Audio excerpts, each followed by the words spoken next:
اللہ رب العزت کا ہر حال میں شکر ادا کرنا چاہیے، الحمدللہ علی کل حال۔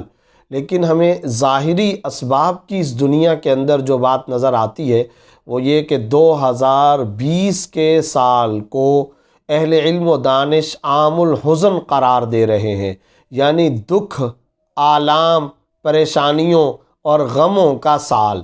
اگر غور سے دیکھا جائے تو یہ ایک ایسا سال ہماری زندگیوں کے اندر گزرا ہے جس میں تمام تر شعبۂ زندگی سے تعلق رکھنے والی اہم، نمایاں، چیدہ شخصیات ہم سے رخصت ہو گئی۔ خود اہل علم و دانش کے اندر اگر آپ غور کریں تو حضرت مولانا مفتی نعیم صاحب رحمۃ اللہ علیہ، مولانا عزیز الرحمن ہزاروی صاحب، حضرت مولانا فداء الرحمن درخواستی صاحب، سید منور حسن صاحب، مولانا منظور احمد صاحب ملتانی، مولانا ڈاکٹر عادل خان شہید رحمۃ اللہ علیہ، مفتی عاصم ذکی صاحب، حضرت مولانا مفتی زرولی خان صاحب جیسے اساتین علم اور اعلیٰ درجے کے بزرگان دین، اہل علم و دانش اور دیگر شعبۂ زندگی اور دیگر مسالک اور مکاتب فکر سے تعلق رکھنے والی اہم ترین شخصیات اس سال کے اندر ہم سے رخصت ہوئیں۔ حضور اقدس صلی اللہ علیہ وسلم کی ایک حدیث ہے کہ اللہ رب العزت آخری دور کے اندر علم کو اٹھا لے گا، اور علم کو کیسے اللہ تعالیٰ اٹھائیں گے؟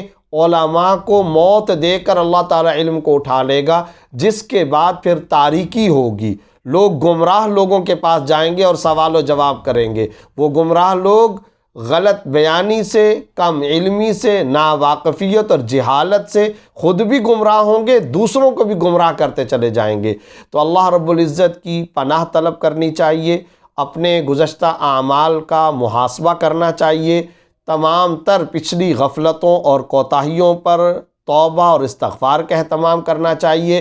دعا، رجوع الی اللہ کا اہتمام کرنا چاہیے، اللہ رب العزت کی پناہ طلب کرتے ہوئے اس بات کا عزم کرنا چاہیے کہ اب تک جو گناہ ہم سے ہوئے اور ہماری شامت اعمال سے اللہ کی طرف سے بیماریوں کی شکل میں، مختلف کرونا وائرسز کی شکل کے اندر، اسی طرح نت نئی بیماریوں کا ہم سنتے چلے جا رہے ہیں، اہل علم و دانش کو اللہ نے اپنی طرف بلا کر یہ جو ہمارے ساتھ ایک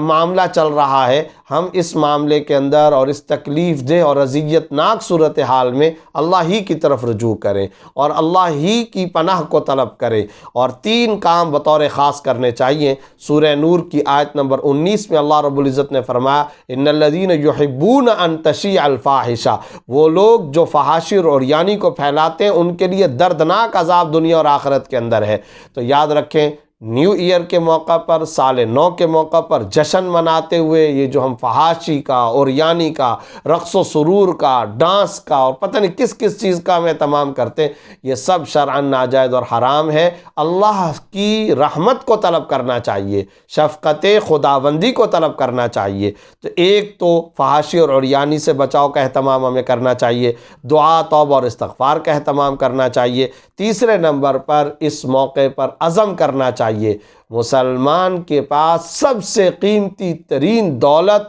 ٹائم اور وقت ہے، اپنے اوقات عزیز کو تول کر خرچ کرنا چاہیے، اور اس کا ایک ایک لمحہ